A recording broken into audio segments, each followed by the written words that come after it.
Hi, I'm Stu from Hive Automation and welcome to the Hive. In this video, we'll be taking a look at our new Aqara Smart Lock U50. As always, we'll take a look around the outside of the box. We'll see what's in the box. We'll go through the installation and we'll go through setting it up with Apple HomeKit and how to set up the native Aqara app, and we'll demonstrate using Apple HomeKey. And in a future video, we'll take a look at getting it into Home Assistant as well. So while I roll the intro, why don't you take a moment to subscribe? And if you hit the bell icon, you'll get notified when I release new videos, which I try to do every week, but that schedule is a little bit off kilter just at the moment. While you're at it, if you like what I do here and you want to support the channel, there's some affiliate links in the video description to smart home gadgets you can buy for your very own smart home, including the Aqara Smart Lock U50. And by doing that, you support the channel at the same time without it costing you any extra. Or you can support the channel directly using my Buy Me a Coffee link. Of course, those affiliate links and my Buy Me a Coffee link can all be found on my website as well, hivemindautomation.com.au. With all of that out of the way, let's get started.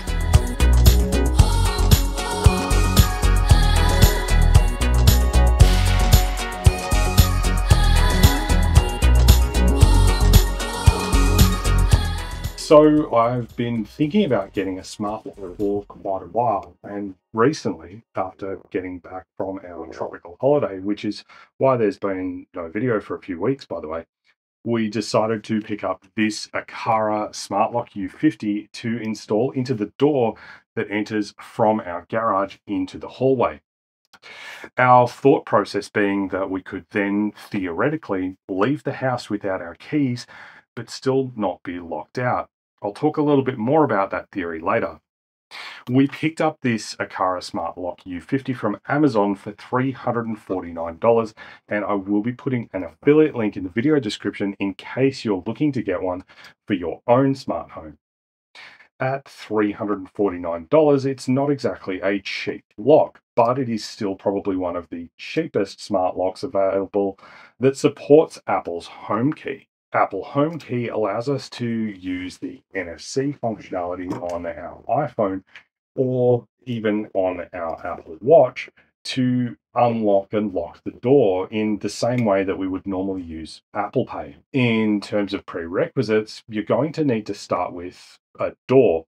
Now, I'm going to assume that you've got one of those. Bear in mind that this process is a little bit destructive, so if you're in a rental situation, this is probably not for you. However, you may be able to get permission from your landlord to install one of these, so just bear in mind that your mileage may vary. Now, I'm going to try to avoid using the Aqara app initially if possible, but there is a possibility that you're going to still need the Aqara app on your phone, and I'll talk a bit more about that a bit later on as well. You are going to need Bluetooth enabled on your smartphone because the communication when you're not using the Aqara hub is going to be via Bluetooth. If you're looking to use this device with Apple HomeKit, you're going to need an iPhone XS or newer, and it does need to be on iOS 15 or later. And to control the lock remotely or share home keys, you're going to need your Apple Home to have a home hub, such as an Apple TV or HomePod. Now, you can use this lock without an Aqara hub. However, to unlock the full functionality, you do need to have an Aqara hub, and it's recommended by Aqara that you use their Aqara Zigbee 3.0 hub to unlock the Matter and the rest of the feature set there. You're also going to need some tools to install the deadbolt into the door.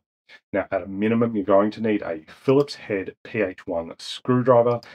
However, if, like in my case, you're adding the lock as a new lock onto the door, you're also going to need some additional tools.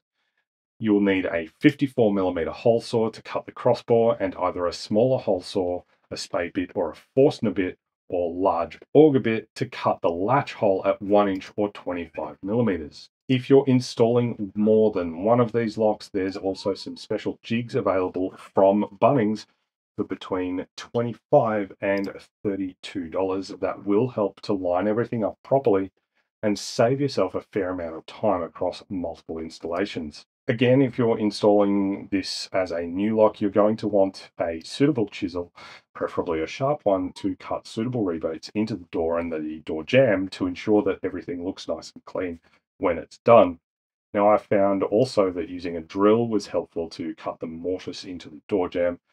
You might also be able to use one of those vibrating multi-tools, provided the blade is small enough. You'll also want a good, sharp utility knife and or a nice sharp pencil to help you mark everything up. I also ended up using a center punch to mark my drill holes and some cello tape to stick the cutting template to the door.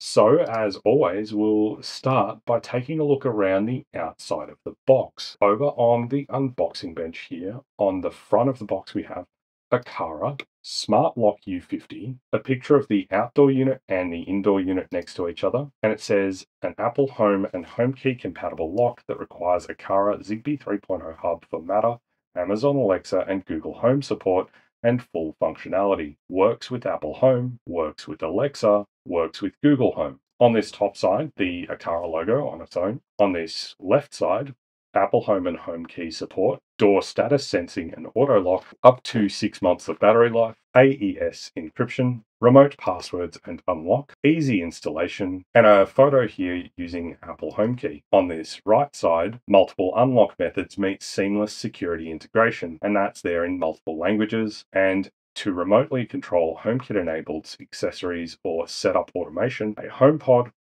Mini, or Apple TV is required. It is recommended that the software and operating system be updated to the latest version. To use HomeKit, you will need an iPhone XS or newer iPhone model and update to iOS 15 or later, an Apple Watch Series 4 or newer Apple Watch model, and update to watchOS 8 or later. To control this HomeKit-enabled accessory, the latest version of iOS or iPadOS is recommended. And some details about the use of the Apple, Amazon, and Google trademarks there. On the back, secure your home with every unlock. Enhance your home security and convenience economically with our smart deadbolt. It offers seamless integration with major smart home ecosystems, enabling personalized automations. This cost-effective solution supports Apple HomeKey, allowing for effortless entry with a simple tap on your Apple Watch. Plus, enjoy multiple unlocking methods tailored to your lifestyle. There's a serving suggestion there and installation requirements. Only works with single-cylinder deadbolt locks. Backsets of 2 2/8 inches or 60 millimeters and 2 3/4 or 70 millimeters are supported. A PH1 screwdriver is required for installation. The supported door hole diameter is 2 1/8 inches or 54 millimeters, and modifications may be required if the door features different dimensions. And lastly, on the bottom,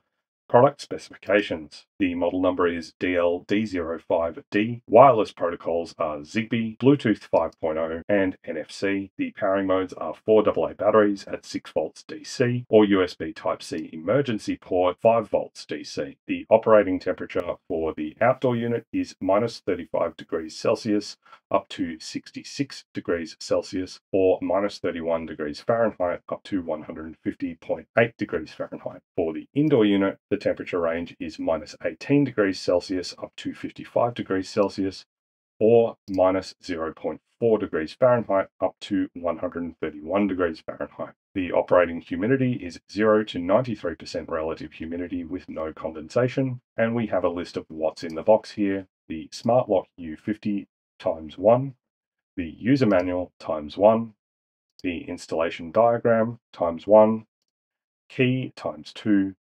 AA battery ×4, knob removal tool ×1, opposite pull screw kit ×1, bolt and strike plate screw kit ×1, mounting plate screw kit ×1, and there's the manufacturer's details and contact details there. And lastly, in French here, we have packaging elements to be separated and placed in the sorting bin. And this device, its accessories, batteries, and cords can be recycled to be dropped off in store or to be dropped at the recycling center. Collection points on the website there favor the repair or donation of your device. With the outside of the box covered off, let's get it out of the box. And I'll start by cutting the plastic dot that's holding this flap down and then opening the flap to reveal 3 QR codes for easy setup in 3 steps. download the Aqara Home app, follow the video guide to complete the installation, and check the online manual and complete the calibration. Inside the box under the inner flap, we have Australia and New Zealand warranty details and terms and conditions on a small square of paper here.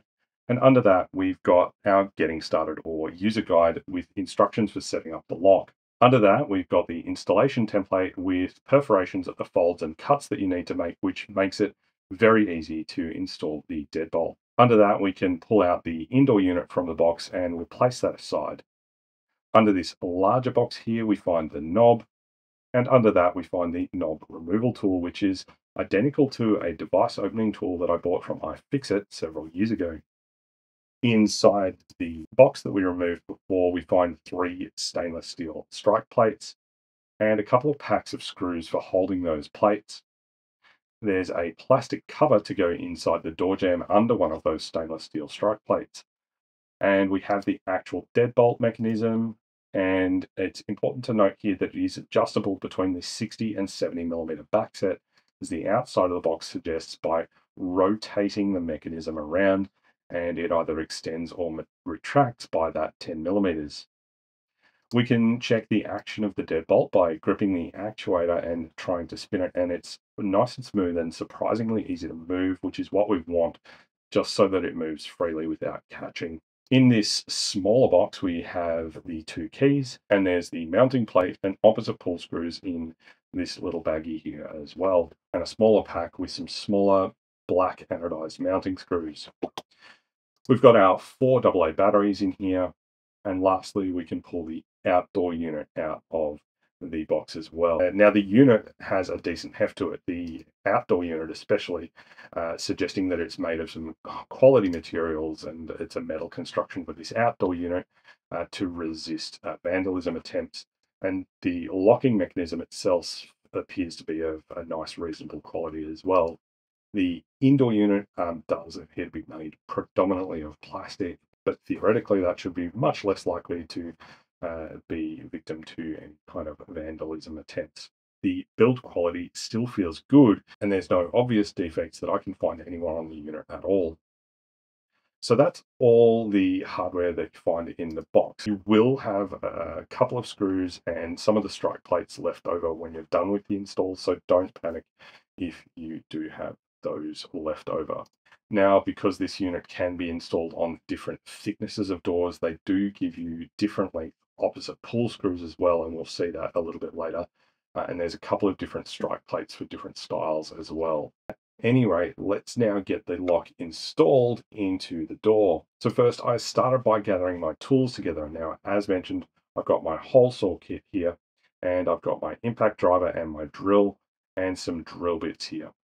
I've got my Phillips head screwdriver, and I grabbed all of my chisels as well, and my hammer. I've got some cello tape, which is going to make it easier to hold the cutting template in place. And as I mentioned, I also go for my center punch set. Not shown here is my utility knife, my pencil, and a 25 millimeter spade bit. So we will need to start by marking and cutting the appropriate holes in our door. And before I did that, I decided to figure out the height that I wanted the deadbolt to be at, and I wanted it above the existing handle.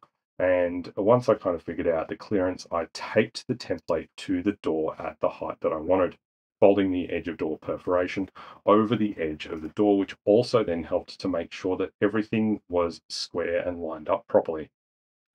I noticed that the existing entry set looked like it was set up with a 60 millimeter back set. So in order to make sure that the installation wasn't going to look strange when I was done, I made sure to use the marks for the 60 millimeter back set, and I used a center punch to then mark the center of the hole I needed to cut so that my pilot drill would locate in the center punch hole properly. Then I made sure to securely tape the template for the side of the door as well. And looking at the measurements on the template, my door is 1 3/8 of an inch thick, or 35 millimeters.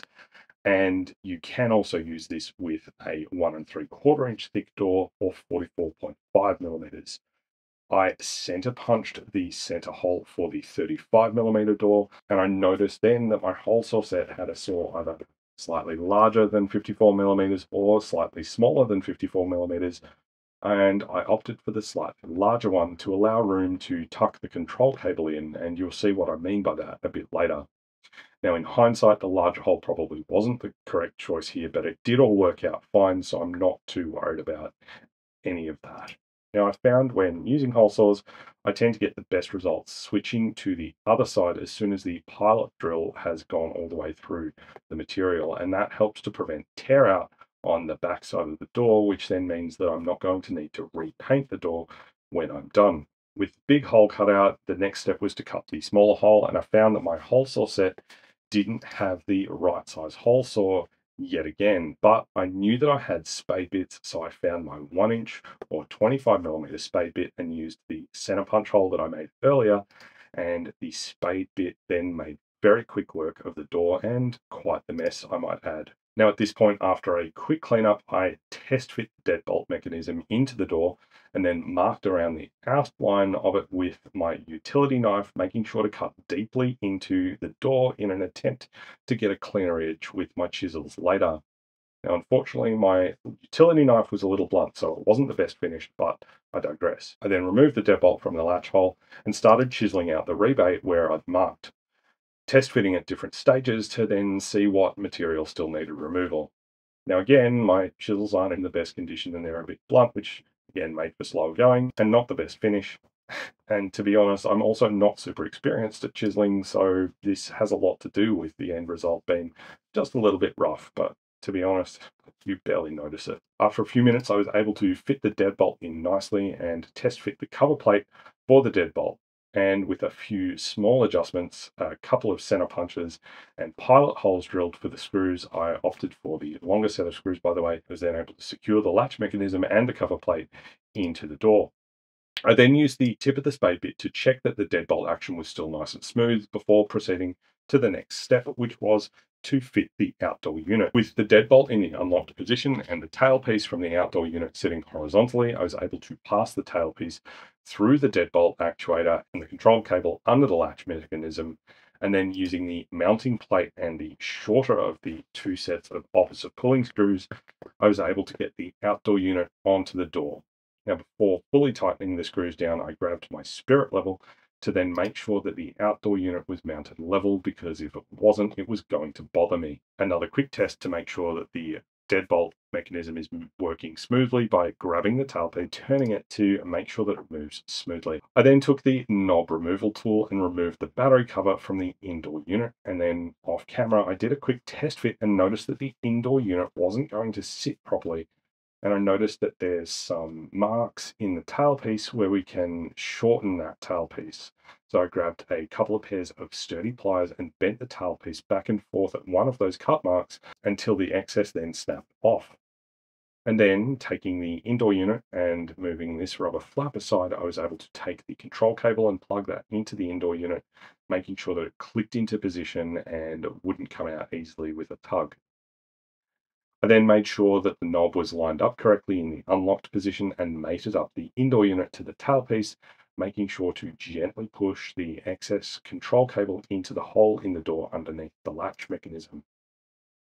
I grabbed my level and a smaller screwdriver and two of the black mounting screws, and then installed those mounting screws into the mounting plate through the cutouts in the knob, making sure that the indoor unit was level before tightening the screws all the way down. One more test of the deadbolt mechanism from the inside. The last thing to do now is then to cut the door jamb and install the strike plate.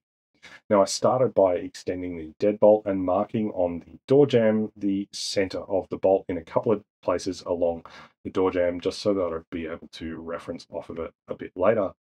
And then I also put some pencil marks on the tip of the bolt and closed the door and pushed the deadbolt against the door jamb a few times in a hope that it was going to transfer a mark. And to my surprise, it worked. It was very faint, but it was there. I then took the paper template from the box and tore out the template for the door jamb at the convenient perforation marks and taped it on, lining up the horizontal center mark with the marks that I made previously on the jamb, and then aligned the vertical center so that the material I would be removing would then allow the deadbolt to move freely. I then grabbed my somewhat blunt utility knife again and made some deep cuts into the door jamb. Now, in my case, it seems that the builders have used an MDF door frame, which made the utility knife cuts a little bit easier to get to a decent depth, but it may not offer the best security. At any rate, after cutting with the utility knife, I then started using the chisels, and this part took quite a while as there was quite a bit of material to remove, especially the mortise for where the deadbolt slides into. As soon as I could comfortably fit the plastic bolt guard into the mortise, I then test fit the strike plate and made a couple of minor adjustments so that that would also fit, center punched the screw holes, drilled some pilot holes, and then screwed the plastic bolt protector and the strike plate into the door jamb securely with my impact driver. Again, opting for the longer set of wood screws that came in the box. Off camera, I installed the knob onto the indoor unit as well. And now the last thing to do is to test it out and make sure that the deadbolt is still operating smoothly without catching or dragging on anything. And I'm glad to say that it all worked perfectly. So now with the lock installed into the door, we can kick off the setup of the apps. Now, first off with the setup, I'm going to try to go straight to the setup with HomeKit. Wherever possible, I personally prefer to avoid using the manufacturer's first-party app as my primary mechanism of accessing any smart device. I almost always still need to have the first-party app installed because it's generally the only way to then install the important software updates that are available for the device. So with the lock installed and the battery cover plate still off, I grabbed the batteries and then installed them into the lock mechanism. The outdoor unit played a voice telling me that installation was complete and to open the Aqara app to complete the setup. Instead, I opened the HomeKit app on my iPhone and pressed the HomeKit button inside the battery compartment here, and the lock told me to pair using HomeKit. I tapped the plus symbol and then add accessory and scanned the HomeKit code inside the battery compartment. HomeKit showed me that it's a lock, and I tapped add to home. After a few minutes, I chose the location as the hallway, and for the name, I set it to internal garage door deadbolt. I tapped continue, and I was presented with home key. The home key for the Hive is available in wallet and can be used to unlock doors in this home. I tapped continue, and there's also an option for tap to unlock. So you can unlock the door by holding your phone near the lock, or you can set it to require Face ID or a passcode. For security purposes, it's probably better to require Face ID or passcode, but I tapped turn on tap to unlock in this case. We've then got access codes. Residents and guests of this home can unlock this door by entering an access code on the keypad. I tapped continue and was prompted to set my own access code between 6 and 10 digits and to not use the same numbers as my phone, passcode, or my debit card PIN, or my date of birth. So I entered something else, and we were then prompted to set up some automations. And the suggestion from HomeKit was when internal garage door deadbolt unlocks, turn on lights in the hallway, which is probably not a bad idea, but I've left it alone for now, and I'll look at automations off camera. So I tapped continue, and then we got added to home, continue or view in home. I tapped continue and then started trying to find it, but went to the ellipsis menu in the top right and grabbed to the hallway, where I was then able to see door unlocked in the status section at the top. And in the security section of the hallway, there's a big tile for internal garage door deadbolt showing as unlocked. Tapping the lock logo locked the door, which took a few seconds over Bluetooth, which is fairly normal. And tapping on another part of the tile took me into the control, which shows a toggle switch, which I then flicked up to unlock the door. Because we're in HomeKit, as always, tapping the cog in the bottom right-hand corner takes us to the accessory settings, where we can see and change the name. We can see the battery level is 100%. We can change the room that the lock is in. We can add it to our home view or remove it from our home view, and we can add it to favorites, which I'm going to do here. Because this is a security device, we can also manage access in HomeKit, which shows us immediately that me and my partner have access because we're either owners or residents in this HomeKit context. And it says clearly here that residents of this home are allowed to unlock all locks using the Home app, Siri, or access codes, or with the home key in wallet. And we can also invite people as either a resident, which provides access to all accessories at any time, or as a guest, which only allows access to specific accessories on a set schedule. And you can set PIN code access as well, and that allows us to set a personal PIN code for a guest to use to unlock the lock. Backing out of here, we've got some suggested scenes as well, and there's 3 suggested scenes: when arriving home, unlock; with good night, lock; and when leaving home, lock. I'm going to set up both good night and leave home because I think it makes more sense, and I really don't like the idea of the door automatically unlocking when I get home. With these set up, I can back out and I'll head into status and notifications, and with the activity notifications here, I only want to receive notifications for this device when nobody is home. So I'll set that up as well. Moving along, we see the manufacturer section with the link to the Aqara Home app. The manufacturer name is Aqara, the serial number, the model, and the firmware version are there. And as always, the remove accessory button. So with HomeKit covered off, now I want to check if there's any firmware update for the lock. So let's head over to the Aqara Home app by tapping the open link that's right here. And it's showing the internal garage door deadbolt because Aqara is in HomeKit mode. When I drill in, I'm limited with what I have access to see. I could change the name, see the battery status, change the name again for some reason, and there's the lock target state is currently 0. If I set that to 1, it'll be targeting locked. And if I set it back to 0, it'll be targeting unlocked. In the accessory info section here, we can change the name for the 3rd time on this one page alone, which is just very strange. We can see and change the location from the hallway to something else if we want.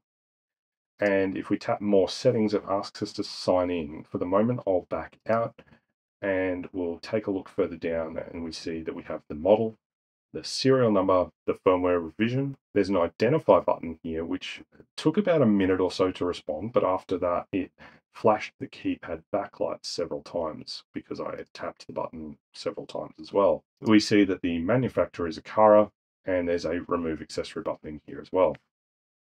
Moving back up to more settings, and I tapped that and then tapped sign in. After confirming my region as Australia and entering my credentials to sign in, and then agreeing to the terms of use and privacy policy, I was asked if I wanted to activate Aqara Copilot, which I decided to activate. And then I had to agree to the user agreement and privacy policy for Aqara Copilot. And then I was presented with a Copilot chat window, which I dismissed straight away. At this point, I was a little confused because I could no longer see my smart lock in the Aqara Home app. So I went looking in my HomeKit devices in my profile, but there was nothing in there other than the old doorbell that I've done a previous video before. So I tapped Add Accessory on the home page and allowed location access. And then I tapped Smart Door Lock down the left-hand side and tapped the Smart Door Lock U50.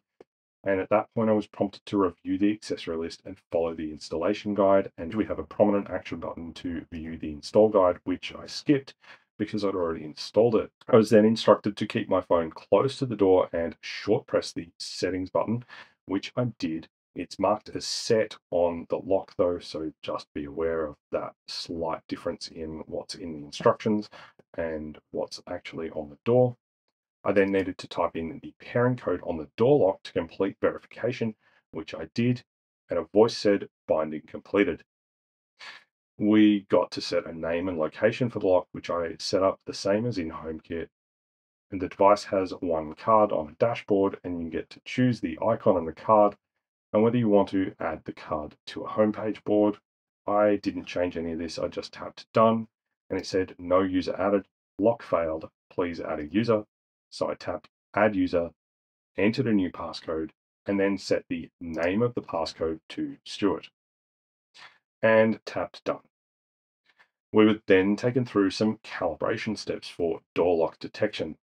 We had to close the door and stay inside to avoid being locked out.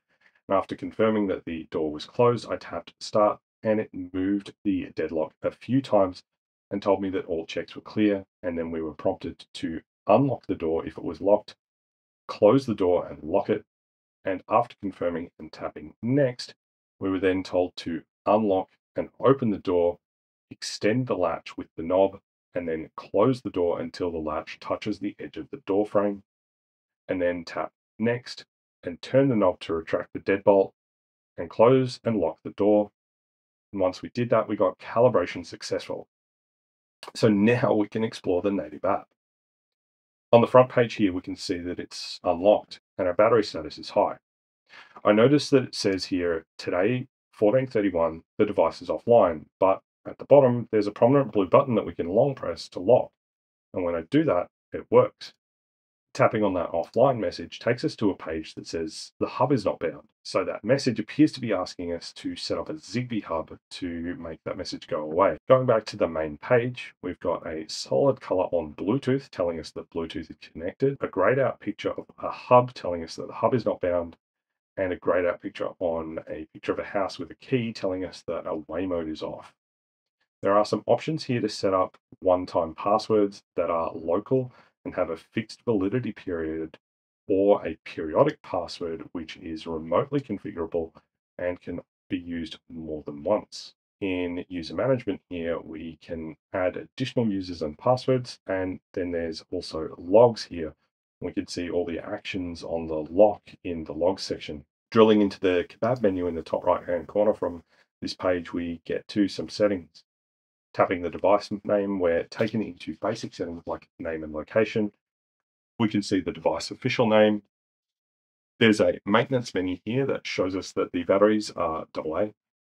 There's the device privacy policy, which we can read or revoke. We can access the user manual online from here as well, and also the online FAQ. We can see the manufacturer, the accessory ID, the version. The firmware version has a separate menu, and there's the plug-in version number as well. Backing out again, we can go to voice and sound, and we can set the alert volume, which is currently high. There's a door unlocked alert, and there's an alarm volume and alarm delay. If we enable that, there's a door not closed alarm, which required door status detection to be enabled. I ignored that for now. Further down, there's an alarm duration, voice settings for volume and language, which I'll leave alone. Backing out here, we can find a failed attempt lockout. If the number of credential verification errors reaches 10 times within 10 minutes, the door lock will automatically lock. During the lock period, only unlocking via the key, Bluetooth, and remote is supported. Unlocking via password or NFC is not supported. And the default lockout period is 30 minutes. Backing out, there's an option for auto lock, and when enabled, it will automatically lock when it detects the door is closed. There's remote auto locking, which, when using the Aqara remote function or Google, Alexa, Apple Home to unlock, if the door doesn't move, it will automatically lock. And we've got swipe to lock, where after the door is opened, you can touch the keyboard to lock it immediately. There's remote unlock options, which allows us to unlock remotely via the phone or periodic passwords, or unlock via automations. This does require a hub to be bound to the Aqara Home app. There's night latch mode, which allows the door to be opened normally from the inside, and from the outside, only the admin, cell phone, Bluetooth, or emergency key can open the lock, so it turns off the pin pad. The full feature does require a gateway to be bound though. There's door status detection, which I'm guessing uses an accelerometer to detect if the door is open or closed. I'm not 100% sure how it's doing that. But it does mention that it does shorten the battery life. There's related items here, which is basically grouped accessories. So if you, for example, had a camera in a car, you could associate it with the lock and have controls linked, etc. There's door lock detection, which takes us through some of the calibration steps that we did before again. And there's also calibration here. There's passage mode, which once enabled, you can enter 00 followed by the lock button to activate passage mode, which keeps the door unlocked until you choose to lock it manually, which I'm guessing is particularly handy when you're using the auto lock function. There's away mode here, which after you go out and lock the door, you can click the away mode icon on the door lock to open the scene. And if someone unlocks the door from the inside, a push notification is sent and a scene can be triggered. This option also requires a hub. There's a do not disturb mode, which then stops the device from sending you notifications, except for alerts that are issued for abnormalities with the device. And there's other platforms in here where we can add control to HomeKit or Amazon. And we can see it's already bound to HomeKit. And in general settings, we've got hub, where we can pair a hub. There's firmware upgrade, where we can check for and install firmware upgrade, which surprisingly there wasn't one available for this lock when I checked. And then we have related items of device, where we can see automations and scenes that have been set up for this device. And lastly, there's a remove accessory button in here. So the last thing to mention here is if I open my Apple Wallet, we can see in here my home key with the Hive in the top right hand corner, and this is the key that's used to unlock the door. And we can test it out now, and it worked. Now, because we set up tap to unlock, we don't actually need our Apple Wallet open at all. We can close Apple Wallet and just tap the top edge of our phone to the lock, and it operates the lock. And we can do the same here with our Apple Watch without needing to double tap the side button on the Apple Watch. And I'll also off camera test out my PIN code, which unlocks. And then there's the lock button on the keypad to then lock the door again. Now, I was going to attempt to pair the lock into Home Assistant using ZHA, but this video is already going to be more than long enough. So I'll take a look at whether ZHA integration works in a future video. So that is my new Aqara Smart Lock U50 at 349 Australian dollars. It's not exactly cheap, but it's still one of the cheapest smart locks to support the Apple Home Key integration. And that's honestly one of the biggest reasons that we chose this particular lock. It has all the features that we want, and especially the Apple Home Key feature. The build quality feels really great, and the installation was no harder than any other deadbolt would have been. With the HomeKit remote control, I've also added the lock to our good night scene to make sure that it's locked for additional peace of mind when we go to bed. Now, I mentioned before that we figured this lock means we can leave the house without taking our keys and still not be locked out.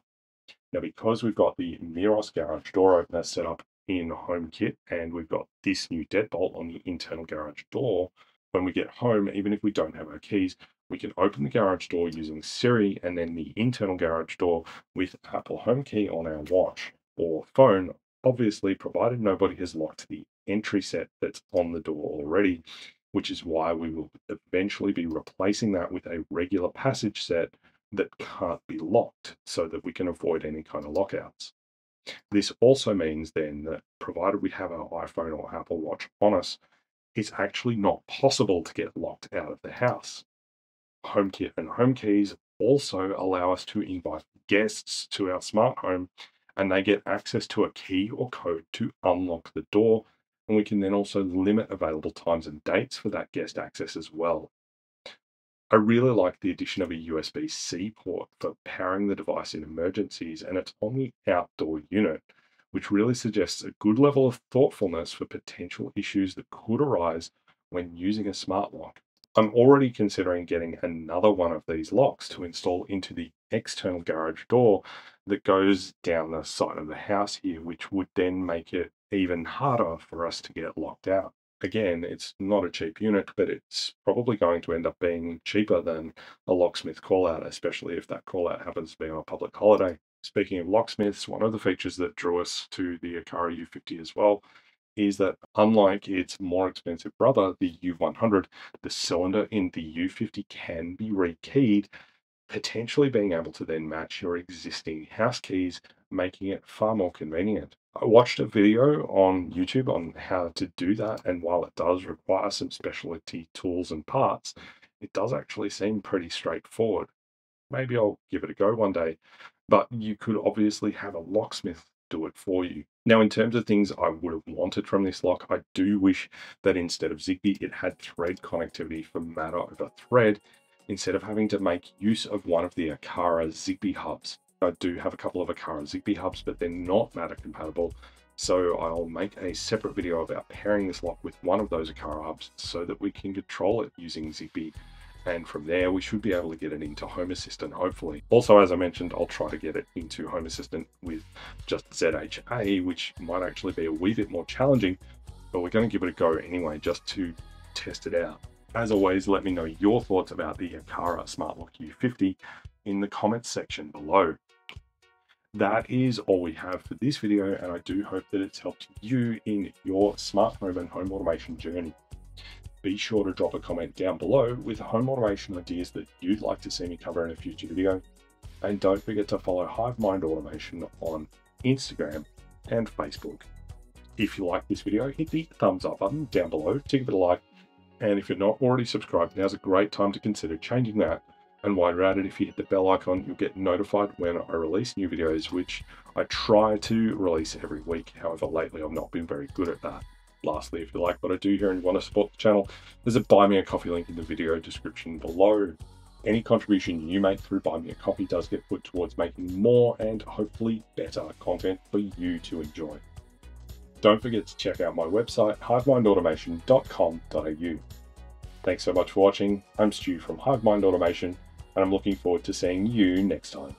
Bye for now.